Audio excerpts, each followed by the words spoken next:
हरिओम भक्तों, आज पूर्णिमा का अवसर है और हम आज सुनने जा रहे हैं सत्यनारायण भगवान की यह पावन व्रत कथा। बोलिए श्री सत्यनारायण भगवान की जय। श्री सत्यनारायण भगवान की व्रत कथा अथ प्रथमोऽध्यायः। व्यास उवाच। मुनि व्यास ने कहा, एक समय पहले नैमिषारण्य तीर्थ में शौनकादिक ऋषियों ने पुराणों को जानने वाले श्री सूत जी से पूछा, हे सूत जी, इस कलयुग में वेद विद्या रहित मानवों को ईश्वर भक्ति किस प्रकार मिलेगी तथा उनका उद्धार कैसे होगा। हे मुनिश्रेष्ठ, ऐसा कोई व्रत अथवा तप बताइए जिसके करने से थोड़े ही समय में पुण्य प्राप्त हो और मनवांछित फल भी मिले। ऐसी कथा सुनने की हमारी बहुत इच्छा है। इस प्रश्न पर शास्त्रों के ज्ञाता श्री सूत जी ने कहा, हे वैष्णवों में पूज्य, आप सभी ने प्राणियों के हित एवं कल्याण की बात पूछी है। अब मैं उस श्रेष्ठ व्रत को आप लोगों से कहूँगा जिसे श्रेष्ठ मुनि नारद जी ने श्री लक्ष्मीनारायण भगवान से पूछा था और श्री लक्ष्मीनारायण भगवान ने मुनि श्रेष्ठ नारद जी को बताया था। आप श्रेष्ठ जन यह कथा ध्यान से सुने। मुनि श्रेष्ठ नारद जी दूसरों के कल्याण हेतु सभी लोगों में घूमते हुए एक समय मृत्यु लोक में आ पहुँचे। यहाँ बहुत सी योनियों में जन्मे प्राय सभी मनुष्यों को अपने कर्मों के अनुसार अनेक कष्टों से पीड़ित देखकर उन्होंने सोचा कि किस यत्न के करने से निश्चय ही प्राणियों के कष्टों का निवारण हो सकेगा। मन में ऐसा विचार कर श्री नारद जी विष्णुलोक आ गए। वहाँ श्वेत वर्ण और 4 भुजाओं वाले देवों के ईश नारायण, जिनके हाथ में शंख, चक्र, गदा और पद्म थे, वरमाला पहने हुए थे, उनको देखकर स्तुति करने लगे। नारद जी ने कहा, हे भगवान, आप अति शक्तिवान हैं। मन तथा वाणी भी आपको नहीं पा सकते। आपका आदि मध्य अंत भी नहीं है। आप निर्गुण स्वरूप सृष्टि के कारण भक्तों के कष्टों को नष्ट करने वाले हो। आपको मेरा शत शत नमन है। नारद जी से इस प्रकार की प्रार्थना सुनकर विष्णु भगवान बोले, हे योगीराज, आपके मन में क्या है? आपका किस कारण से यहाँ आना हुआ है? निसंकोच कहें। तब मुनिश्रेष्ठ नारद जी ने कहा, मृत्युलोक में सब मनुष्य जो अनेक योनियों में पैदा हुए हैं, अपने अपने कर्मों के द्वारा अनेक प्रकार के कष्टों का कारण दुखी हैं। हे स्वामी, यदि आपकी मेरे ऊपर कृपा हो तो बताइए कि उन मनुष्यों के सब कष्ट थोड़े से ही प्रयत्न से किस प्रकार दूर हो सकते हैं। श्री भगवान विष्णु ने कहा, हे नारद, मनुष्यों की भलाई हेतु आपने यह बहुत ही उत्तम प्रश्न किया है। जिस व्रत के करने से मनुष्य मोह से मुक्त हो जाता है, यह व्रत मैं तुमसे कहता हूँ। सुनो, अति पुण्य प्रदान करने वाला, स्वर्ग तथा मृत्युलोक दोनों में दुर्लभ एक अतिश्रेष्ठ व्रत है जो आज मैं तुमसे कहता हूँ। श्री सत्यनारायण भगवान का यह व्रत विधि विधान पूर्वक संपन्न करने पर मनुष्य इस धरती पर सभी प्रकार के सुख भोग कर मरणोपरांत मोक्ष को प्राप्त करता है। भगवान के ऐसे वचन सुनकर नारद जी बोले, हे भगवान, इस व्रत का विधान क्या है? फल क्या है? इससे पहले किसने यह व्रत को किया है और किस दिन यह व्रत करना चाहिए? कृपा कर मुझे विस्तार से समझाइए। श्री भगवान विष्णु बोले, हे नारद, दुख, शोक एवं सभी प्रकार की व्याधियों को दूर करने वाला यह व्रत सब स्थानों पर विजय दिलाने वाला है। श्रद्धा और भक्ति के साथ किसी भी दिन मनुष्य संध्या के समय श्री सत्यनारायण भगवान के ब्राह्मणों और बंधुओं के साथ पूजा करे। भक्ति भाव से केले के फल, नैवेद्य, घी, शहद, शक्कर अथवा गुड़, दूध और गेहूं का आटा सवाया लेवे। इन सभी को श्रद्धा सहित भगवान श्री सत्यनारायण को अर्पण करे। भगवान सहित ब्राह्मणों को भोजन कराए। इसके पश्चात स्वयं ही भोजन करे। रात्रि में श्री सत्यनारायण भगवान के भक्ति गीत आदि का आयोजन कर श्री सत्यनारायण भगवान का स्मरण कर समय व्यतीत करे। इस तरह जो मनुष्य पूजन व्रत करेंगे उनकी मनोकामनाएं अवश्य पूर्ण होगी। विशेष रूप से कलयुग में मृत्युलोक में यही एकमात्र उपाय है जिससे अल्प समय में और कम धन में महान पुण्य की प्राप्ति हो सकती है। बोलो सत्यनारायण भगवान की जय। इति प्रथमोध्याय संपूर्ण। अथ द्वितीयोध्यायः। बोली सत्यनारायण भगवान की जय। श्री सूत जी बोले, हे ऋषियों, जिन्होंने प्राचीन काल में इस व्रत को किया है उनका इतिहास मैं आप सबसे कहता हूँ, आप सब ध्यान से सुने। अति सुंदर काशीपुरी नगरी में एक अति निर्धन ब्राह्मण निवास करता था। वह भूख और प्यास से बेचैन होकर हर समय दुखी रहता था। ब्राह्मणों से प्रेम करने वाले श्री भगवान ने उसको दुखी देखकर एक दिन बूढ़े ब्राह्मण का रूप धारण कर निर्धन ब्राह्मण के पास जा बड़े आदर से पूछा, हे ब्राह्मण, तुम हर समय दुखी होकर पृथ्वी पर क्यों घूमते हो? हे श्रेष्ठ ब्राह्मण, अपनी व्यथा मुझसे कहो, मैं सुनना चाहता हूँ। कष्टों में घिरे उस ब्राह्मण ने कहा, मैं निर्धन ब्राह्मण हूँ, भिक्षा के लिए पृथ्वी पर मारा मारा फिरता हूँ। हे भगवान, यदि आप इससे मुक्ति पाने का कोई उपाय जानते हो तो कृपा कर मुझे बताइए। वृद्ध ब्राह्मण का रूप धारण किए हुए श्री विष्णु भगवान बोले, हे ब्राह्मण, श्री सत्यनारायण भगवान मनोवांछित फल देने वाले हैं, इसलिए तुम उनका विधि पूर्वक पूजन करो, जिसके करने से मनुष्य सब दुखों से मुक्त हो जाता है। निर्धन ब्राह्मण का व्रत संपूर्ण विधान बताकर वृद्ध ब्राह्मण का रूप धरे श्री सत्यनारायण भगवान अंतर्ध्यान हो गए। वृद्ध ब्राह्मण ने जिस व्रत को बतलाया है मैं उसको अवश्य विधि विधान सहित करूँगा। ऐसा निश्चय कर वह निर्धन ब्राह्मण घर चला गया, परंतु उस रात उस ब्राह्मण को नींद नहीं आई। दूसरे दिन वह जल्दी उठा और श्री सत्यनारायण भगवान का व्रत करने का निश्चय कर भिक्षा मांगने के लिए चल दिया।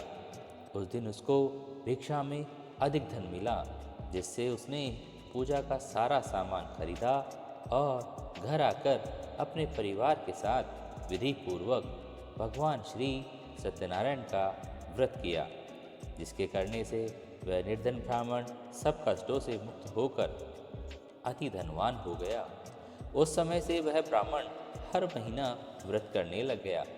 श्री सत्यनारायण भगवान के व्रत की जो शास्त्र विधि के अनुसार श्रद्धा पूर्वक करेगा वह सब विघ्नों से मुक्त होकर मोक्ष प्राप्त करेगा।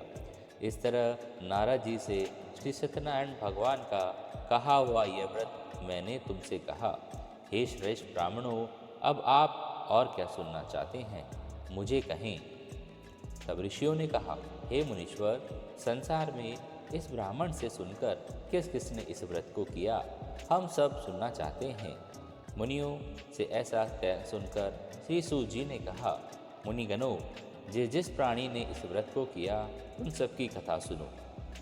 एक समय वह धनी ब्राह्मण परिवार के साथ शास्त्र विधि के अनुसार अपने घर पर श्री सत्यनारायण भगवान का व्रत कर रहा था। उसी समय एक लकड़ी बेचने वाला बूढ़ा व्यक्ति वहां आया। उसने सिर पर रखा लकड़ियों का गट्टर बाहर रख दिया और ब्राह्मण के मकान में चला गया। प्यास से बेचैन लकड़हारे ने ब्राह्मण को व्रत करते देखा। वह प्यास को भूल गया। उसने ब्राह्मण का अभिनंदन किया और पूछा, हे ब्राह्मण, आप यह किसका पूजन कर रहे हैं? इस व्रत को करने से क्या फल मिलता है? कृपा कर मुझे बताएं। तब उस ब्राह्मण ने कहा, सब इच्छाओं को पूर्ण करने वाला ये सत्यनारायण भगवान का व्रत है। इन्हीं की कृपा से मेरे यहाँ धन और ऐश्वर्य का वृद्धि हुई है। ब्राह्मण से इस व्रत के बारे में जानकर वह लकड़हारा अत्यंत प्रसन्न हुआ। भगवान का चरणामृत लेकर और भोजन करने के पश्चात वह अपने घर को चला गया। और फिर अगले दिन लकड़हारे ने अपने मन में संकल्प लिया कि आज नगर में लकड़ी बेचने से जो धन मिलेगा उसी से सत्यनारायण भगवान श्रेष्ठ का व्रत करूँगा। मन में ऐसा विचार कर वह लकड़हारा लकड़ियों का गट्टर अपने सिर पर रख जिस नगर में धनवान लोग रहते थे, ऐसे सुंदर नगर में गया। उस दिन उसे उन लकड़ियों का दाम पहले दिनों से चौगुना मिला। तब वह बूढ़ा लकड़हारा बहुत प्रसन्न होकर पके केले, शहद, शक्कर, घी, दही, दुग्ध और गेहूं का चूर्ण इत्यादि श्री सत्यनारायण भगवान के व्रत की सभी सामग्री लेकर अपने घर आया। फिर उसने परिवार को बुलाकर विधि विधान के साथ श्री भगवान का पूजन एवं व्रत किया। उस व्रत के प्रभाव से वह बूढ़ा लकड़हारा धन धान्य से युक्त हुआ और संसार के समस्त सुख भोग कर वैकुंठ को चला। यह द्वितीय अध्याय संपूर्ण हुआ। बोलो श्री सत्यनारायण भगवान की जय। अथ तृतीयोध्याय। श्री सूची बोले, हे श्रेष्ठ मुनियों, अब मैं आगे की एक कथा कहता हूँ। प्राचीन काल में उल्कामुख नाम का एक महान ज्ञानी राजा था। वह जितेंद्रिय और सत्यवक्ता था। प्रतिदिन मंदिरों में जाता और निर्धनों को धन देकर दुखों को दूर करता। उसकी पत्नी कमाल के समान मुख वाली और सती साध्वी थी। एक दिन भद्रशिला नदी के तट पर वे दोनों विधि विधान सहित श्री सत्यनारायण भगवान का व्रत कर रहे थे। उसी समय वहाँ पर व्यापार करने के लिए धन से संपन्न एक साधु वणिक आया। वह वैश्य नाव को नदी के किनारे पर ठहराकर राजा के पास गया। राजा को व्रत करते देखकर उसने विनयपूर्वक पूछा, हे राजन, यह आप क्या कर रहे हैं? मेरी सुनने की इच्छा है, कृपया आप यह मुझे सुनाइए। उल्कामुख नाम ने राजा ने कहा, हे वैश्य, मैं अपने परिवार के साथ पुत्र की प्राप्ति के लिए श्री सत्यनारायण भगवान का यह व्रत कर रहा हूँ। राजा के वचन सुनकर साधु वैश्य ने आदर से कहा, हे राजन, मुझे भी इसका संपूर्ण विधि विधान बताइए। मैं भी आपके कथनानुसार इस व्रत को करूँगा। मुझे विश्वास है इस उत्तम व्रत को करने से मुझे भी संतान की प्राप्ति अवश्य ही होगी। राजा से व्रत का सब विधान सुनकर व्यापार से निवृत्त होकर वह वैश्य आनंदपूर्वक अपने घर आया। उसने अपनी पत्नी को संतान देने वाले उस व्रत के विषय में सुनाया और संकल्प लिया कि जब मेरी संतान होगी तब मैं इस व्रत को अवश्य करूँगा। वैश्य ने यह वचन अपनी पत्नी लीलावती से कही। एक दिन उस पत्नी लीलावती श्री सत्यनारायण भगवान की कृपा से गर्भवती हो गई। 10वें महीने में उसने एक अति सुंदर कन्या को जन्म दिया। दिनों दिन वह कन्या इस तरह बढ़ने लगी जैसे शुक्ल पक्ष का चंद्रमा एक एक कला प्रतिदिन बढ़ता है। कन्या का नाम उन्होंने कलावती रखा। एक दिन लीलावती ने मधुर शब्दों में अपने पति को याद दिलाया कि आपने जो भगवान का व्रत करने का संकल्प लिया था, अब आप उसे पूर्ण कीजिए। वैश्य ने कहा, हे प्रिय, मैं कलावती के विवाह पर इस व्रत को करूँगा। इस प्रकार अपनी पत्नी को कहकर वह व्यापार करने बाहर चला गया। इधर कन्या कलावती पिता के घर में बढ़ने लगी। समय व्यतीत होने पर साधु ने सखियों के साथ अपनी वयस्क पुत्री को खेलते हुए देखा तो उसने कन्या के विवाह की चिंता हुई। तब उसने एक दूत बुलाकर कहा कि पुत्री के वास्ते कोई सुयोग्य वणिक पुत्र देखकर लाए। दूत साधु नामक उस वैश्य की आज्ञा पाकर कंचन नगर पहुंचा और अच्छी तरह देखकर वैश्य की कन्या के लिए एक सुयोग्य वणिक पुत्र ले आया।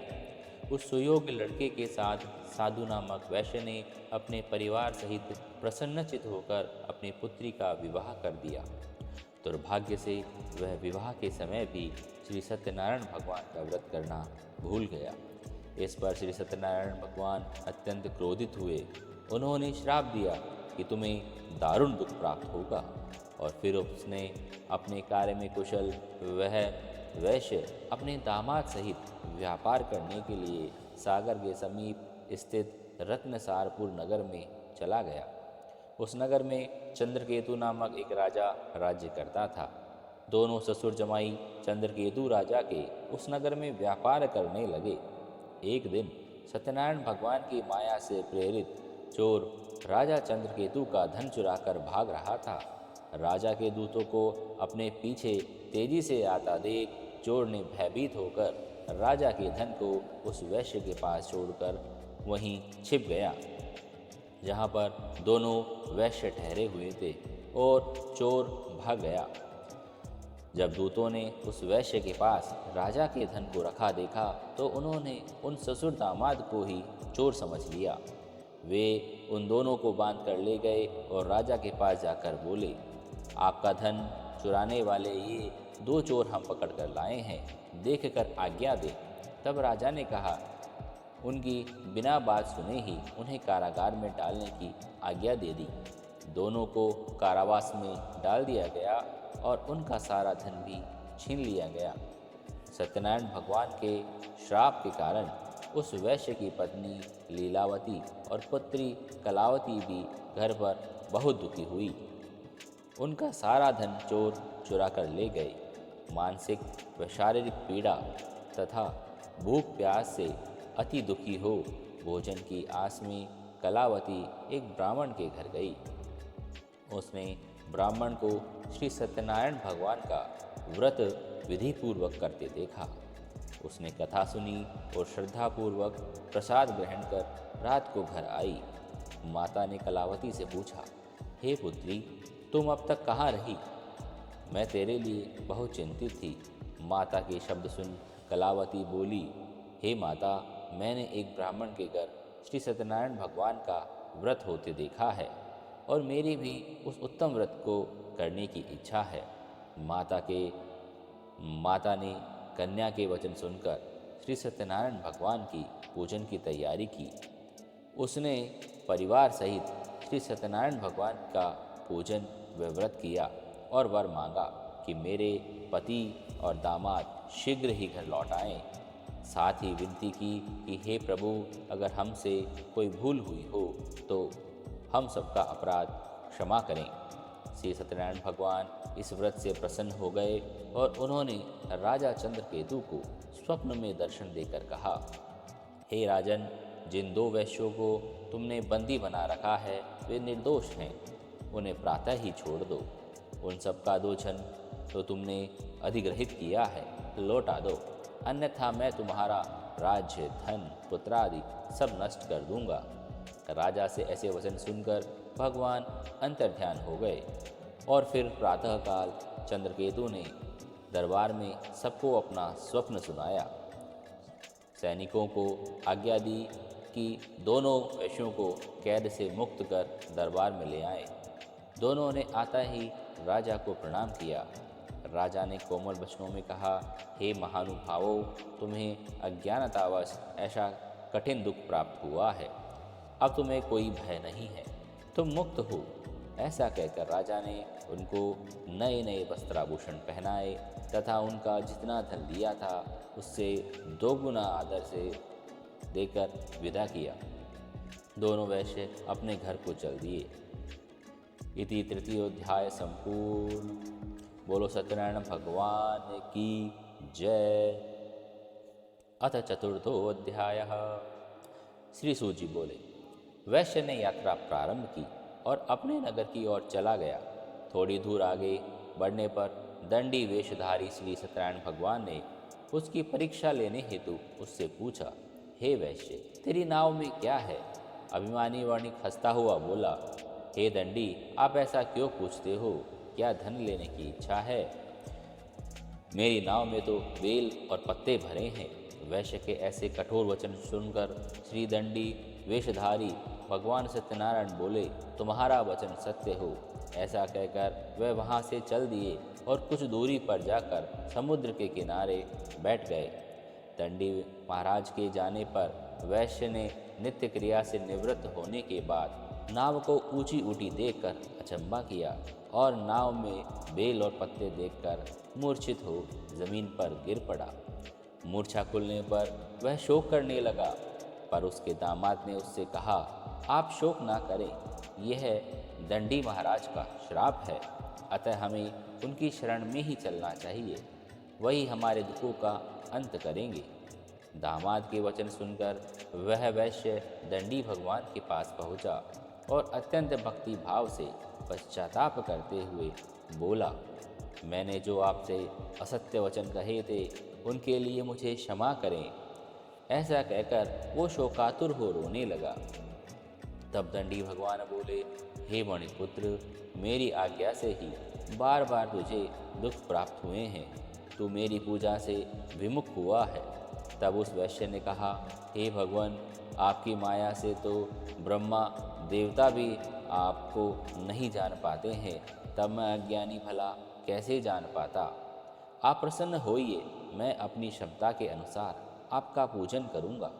मेरी रक्षा कीजिए और मेरी नौका में पहले के समान ही धन भर दीजिए। उसके भक्ति से परिपूर्ण वचन सुनकर श्री सत्यनारायण भगवान प्रसन्न हो गए और उसकी इच्छानुसार वर देकर अंतर्ध्यान हो गए।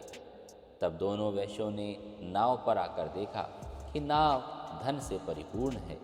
फिर वह विधि विधान से भगवान सत्यनारायण का पूजन कर साथियों सहित अपने घर को चले। जब वह अपने नगर के समीप पहुँचे तब उसने एक दूत को अपने घर भेजा।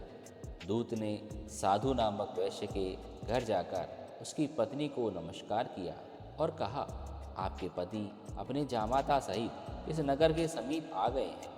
लीलावती और उसकी कन्या कलावती उस समय भगवान का पूजन कर रही थी। दूत का वचन सुनकर साधु की पत्नी ने बड़े हर्ष के साथ सत्यनारायण भगवान का पूजन पूर्ण किया और अपनी पुत्री से कहा, मैं अपनी पति के दर्शन को जाती हूँ, तू भी पूजन पूर्ण कर शीघ्र आ। परंतु कलावती पूजन एवं प्रसाद छोड़कर अपने पति के दर्शन के लिए चली गई। पूजन एवं प्रसाद का परित्याग करने के कारण भगवान सत्यनारायण रुष्ट हो गए। अपने पति को नाव सहित पानी में डुबो दिया। कलावती अपने पति को न पाकर रोती हुई जमीन पर गिर गई। नौका को डूबा हुआ और कन्या को रोता हुआ देखकर साधु नामक वैश्य दुखी होकर बोला, हे प्रभु, मुझसे या मेरे परिवार से अज्ञानतावश जो अपराध हुआ है उसे क्षमा करें। उसने ऐसे वचन सुनकर सत्यदेव भगवान प्रसन्न हो गए। तब आकाशवाणी हुई, हे वैश्य, तेरी पुत्री मेरा प्रसाद छोड़कर आई है, इसलिए इसका पति अदृश्य हुआ है। यदि वह घर जाकर प्रसाद ग्रहण करके लौटे तो इसका पति अवश्य मिलेगा। आकाशवाणी सुनकर कलावती ने घर पहुंचकर प्रसाद ग्रहण किया और फिर आकर अपने पति को देखकर प्रसन्न हुई।